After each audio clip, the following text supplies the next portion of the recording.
Assalamualaikum warahmatullahi wabarakatuh. Di sini saya akan mempresentasikan perdagangan luar negeri. Ya, yang kita kenal itu tuh perdagangan luar negeri itu sama perdagangan internasional, go internasional. Ya, jadi salah satu kegiatan ekonomi perdagangan internasional muncul akibat adanya kesamaan dalam kepentingan antara negara. Lalu apa sih sebenarnya perdagangan luar negeri? Ini dia. Perdagangan luar negeri adalah suatu kegiatan tukar menukar barang atau jasa didasarkan atau kehendak sukarela yang dilakukan antara dua negara untuk memenuhi kebutuhan masing-masing dan melalui kegiatan ekspor dan impor. Jadi yang namanya perdagangan luar negeri itu nggak sembarangan, pasti saling membutuhkan adanya seperti simbolis mutualisme, saling memberi keuntungan dan saling menutupi kebutuhannya masing-masing. Oke. Sementara itu ya, dari perdagangan luar negeri itu ada kutipan buku perdagangan internasional tahun 2018. Karyanya Wahono Dipiana. Perdagangan, kalau menurut bukunya, perdagangan internasional juga dapat didefinisikan sebagai transaksi bisnis antara pihak-pihak dari lebih suatu negara. Jadi bisa juga nih di go internasional, perdagangan internasional bisa menanam saham atau bisnis yang meluas, bukan di dalam negeri aja.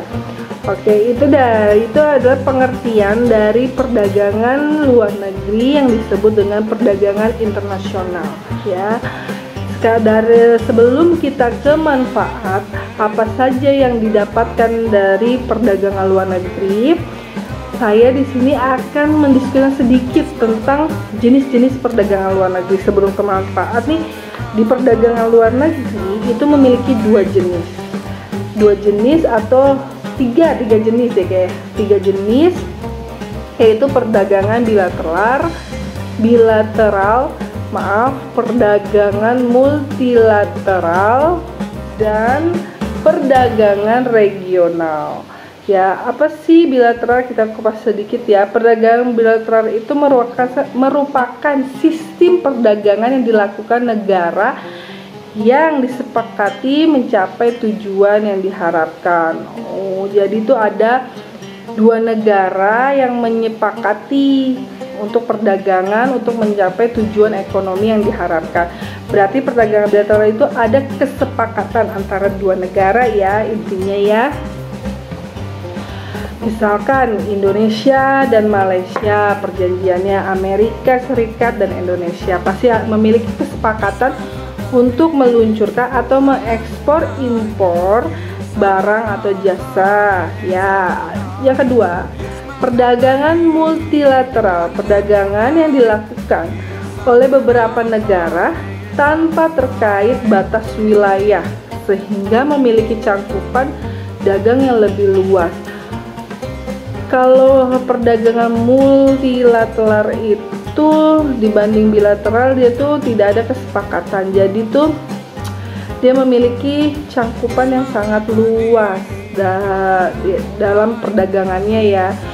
Jadi dan perdagangan ini juga dinilai ya, multilateral ini perdagangan dinilai itu lebih adil, transparan dan efektif dalam mencapai tujuan. Kalau menurut saya sih berarti ada transparan, terbukaan ya. Kalau ini kan, kalau tadi itu perjanjian kesepakatan antara dua negara, tapi kalau dia mencakup luas lebih dari satu atau dua negara gitu ya. Nah, kalau yang bilateral itu contohnya misalkan Indonesia memiliki kesepakatan dengan Malaysia, misalkan tembakaunya atau apa gitu ya. Terus kayak Indonesia perjanjian dengan Amerika Serikat dengan timahnya gitu contohnya. Nah, untuk perdagangan multilateral itu contohnya tuh seperti OPC, PBB dan WTO gitu ya. Tapi itu dari multilateral. Nah, sekarang kita ketiga dari jenisnya itu yaitu perdagangan regional. Perdagangan regional ini sistem dagangnya yang dilakukan beberapa negara dalam suatu kawasan yang sama. Sebagai contoh itu hubungan dagang antara anggota ASEAN gitu. Jadi dia itu dalam satu kawasan aja untuk perdagangannya. Karena kerjasama dalam kawasan regional diharapkan memberi peluang bisnis dan tumbuh ekonomi yang lebih baik gitu. Ini adalah sekilas dari sebuah jenis-jenis perdagangan internasional. Ya, berarti kan jenisnya itu ada 3. Ya, udah dari jenis-jenis, terus pengertian juga, baru kita ke manfaat. Pasti semua ada nilai positifnya. Ada nilai positifnya ya dalam berdagang. Apalagi dagang itu sangat memang sudah diterapkan dalam Islam ya, karena Nabi Muhammad juga berdagang gitu. Nabi Muhammad berdagang dengan jujur gitu. Apalagi dia mengekspor dengan transparan. Perdagangan itu sudah diajarkan oleh Islam ya, contohnya seperti Nabi Muhammad juga dagang ya. Oke. Habis dari jenis-jenis, kita baru ke manfaat. Apa sih manfaat berdagang internasional? Manfaat berdagang internasional adalah menumbuhkan output di dalam negeri dan meningkatkan pendapatan nasional. Ini tuh termasuk dengan pertumbuhan ekonomi. Kalau itu ya, ini termasuk pertumbuhan ekonomi atau kenaikan produk nasional atau bruto, atau yang disebut dengan GDP.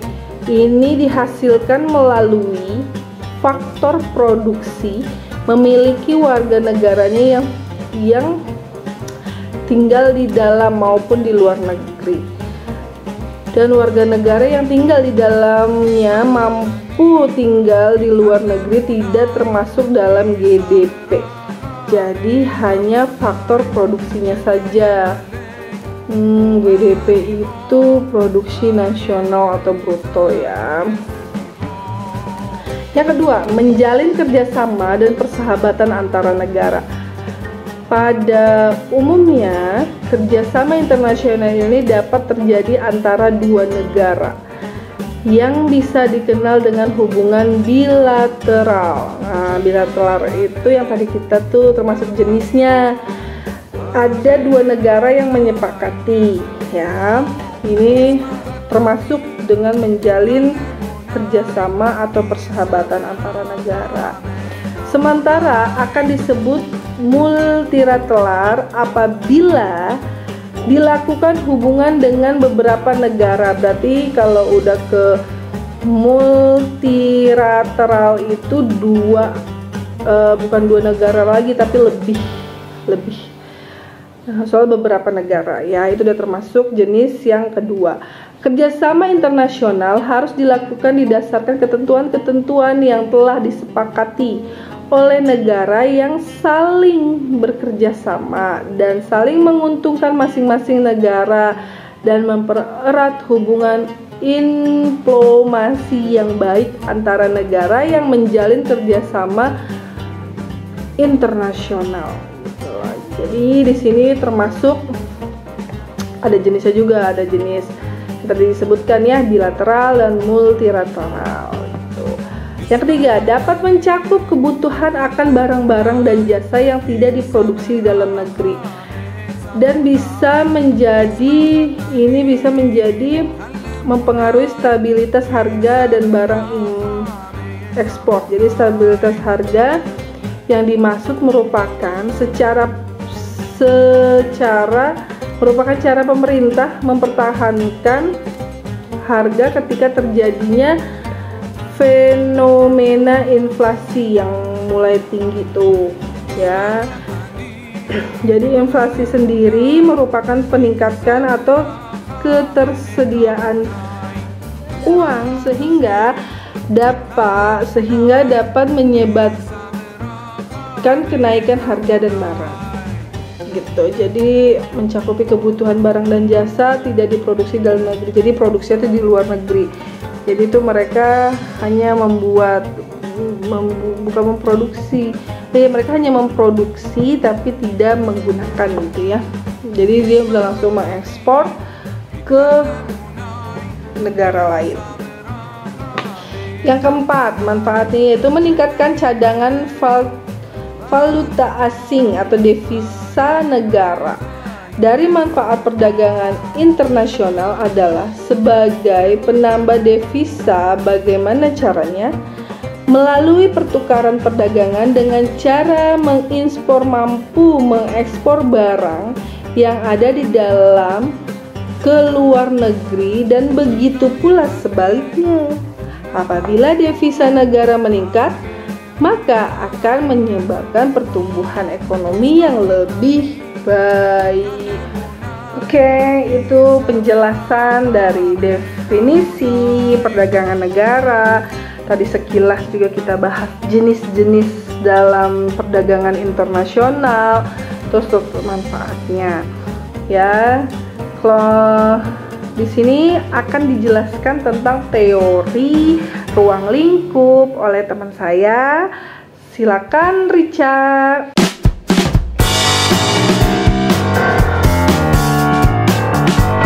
Baik, terima kasih Vini Julianti atas penjelasan sebelumnya. Nama saya Richa Adriani. Di sini saya akan menjelaskan tentang ruang lingkup perdagangan internasional. Seperti yang dijelaskan sebelumnya bahwa dalam ekonomi internasional, hal pertama yang berkaitan adalah perdagangan internasional. Perdagangan internasional itu sendiri berkaitan dengan beberapa kegiatan. Yang pertama, perdagangan internasional melalui perpindahan barang dan jasa suatu negara ke negara lainnya yang biasa disebut dengan transfer of goods and service. Yang kedua, perdagangan internasional melalui perpindahan modal melalui investasi asing dari luar negeri ke dalam negeri atau yang disebut dengan transfer of capital. Yang ketiga, perdagangan internasional melalui perpindahan tenaga kerja yang berpengaruh terhadap pendapatan negara melalui devisa dan juga perlunya pengawasan mekanisme perpindahan tenaga kerja yang disebut dengan transfer of labor. Yang keempat, perdagangan internasional yang dilakukan melalui perpindahan teknologi, yaitu dengan cara mendirikannya pabrik-pabrik di negara lain atau yang biasa kita sebut transfer of technology. Dan yang terakhir, perdagangan internasional yang dilakukan dengan penyampaian informasi tentang kepastian adanya bahan baku dan pangsa pasar atau yang disebut dengan transfer of data.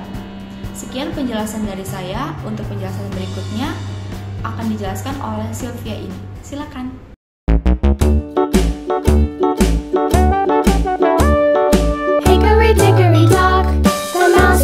Perdagangan internasional. Perdagangan internasional terdiri dari dua teori. Yang pertama adalah teori kaum merkantilis dan yang kedua adalah teori klasik. Teori dalam perdagangan internasional menjabarkan tentang arah dan komponen perdagangan internasional, serta efek terhadap perekonomian suatu negara. Teori kaum merkantilis menggambarkan pemerintah berperan sebagai pelaku utama dalam bidang ekonomi, sehingga terjadi ekspor lebih banyak ketimbang impor pada perdagangan internasional. Yang kedua adalah teori klasik. Teori klasik memiliki kesimpulan yang terdiri dari yang pertama adalah barang dagangan terdiri dari dua jenis dari dua negara berbeda. Ongkos produksi dianggap tetap, ongkos transportasi diabaikan, teknologi tidak berubah, tenaga kerja menjadi dasar teori nilai. Faktor produksi tidak boleh melampaui batas negara. Terdapat persaingan di pasar barang dan pasar faktor produksi. Distribusi pendapatan tetap. Dalam teori klasik terdiri dari dua jenis. Yang pertama adalah teori keunggulan mutlak. Adam Smith merupakan orang yang mengemukakan teori keunggulan mutlak. Ia berpendapat bahwa teori keunggulan mutlak dijelaskan sebagai kondisi di mana suatu negara dapat menghasilkan atau memproduksi barang atau jasa lebih banyak dibandingkan dengan para pesaingnya, dengan mengeluarkan biaya yang lebih rendah dalam produksinya sehingga mendapatkan keuntungan yang lebih besar. Negara dapat dikatakan mempunyai keunggulan mutlak apabila dapat menghasilkan sesuatu yang tidak dapat dihasilkan negara lain. Sebagai contohnya Jepang.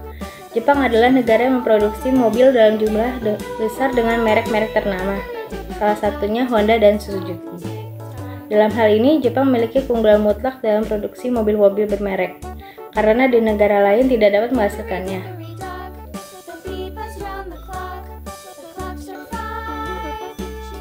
Penerapan keunggulan mutlak dapat terjadi di lapangan. Contohnya pada negara Indonesia. Indonesia dapat memproduksi beras 40 kg per hari, sedangkan Cina memproduksi beras 30 kg per hari. Dan untuk barang elektronik di Indonesia mampu memproduksi 40 unit per hari, sedangkan Cina dapat memproduksi 90 unit per hari. Dari contoh tersebut menjelaskan bahwa Indonesia mampu memproduksi beras lebih baik daripada Cina. Indonesia memiliki keunggulan absolut pada beras, akan tetapi Cina lebih unggul dalam memproduksi barang-barang elektronik sehingga memiliki keunggulan absolut pada barang-barang elektronik. Maka dari itu, Indonesia sebaiknya melakukan spesialisasi pada produk beras, sementara Cina melakukan spesialisasi pada barang-barang elektronik sehingga ketika kedua negara melakukan perdagangan internasional, keduanya akan sama-sama memperoleh keuntungan. Yang kedua adalah teori keunggulan komparatif. Teori ini dikemukakan oleh seorang bernama David Ricardo. Teori ini muncul untuk mengatasi kelemahan dalam teori keunggulan absolut, di mana negara yang tidak memiliki keunggulan absolut berbeda nasibnya dibandingkan dengan negara yang memiliki keunggulan absolut. Menurutnya, negara yang tidak memiliki keunggulan absolut tetap dapat berkontribusi dalam perdagangan internasional dengan cara melakukan spesialisasi pada produk-produk yang dihasilkan di negara tersebut. Selain itu, keunggulan komparatif akan muncul ketika negara dapat memproduksi barang atau jasa dengan mengeluarkan biaya tenaga yang lebih murah dibandingkan dengan negara lain. Seperti contohnya, Indonesia memproduksi beras 40 kg per hari, sedangkan Cina 60 kg per hari. Dan Indonesia memproduksi barang elektronik 40 unit per hari, sedangkan Cina 120 unit per hari. Cina unggul pada produksi beras dan barang-barang elektronik. Cina memiliki keunggulan terbesar pada barang-barang elektronik, sedangkan Indonesia lemah pada kedua produksi. Namun kelemahan paling kecil ada di produksi beras. Seharusnya Indonesia berspesialisasi pada beras dan Cina pada barang-barang elektronik, sehingga apabila kedua negara melakukan perdagangan internasional akan saling menguntungkan satu sama lain. Maka dari itu, walau Indonesia memiliki kelemahan absolut, namun tetap dapat berkontribusi melalui ekspor beras yang lebih baik daripada Cina.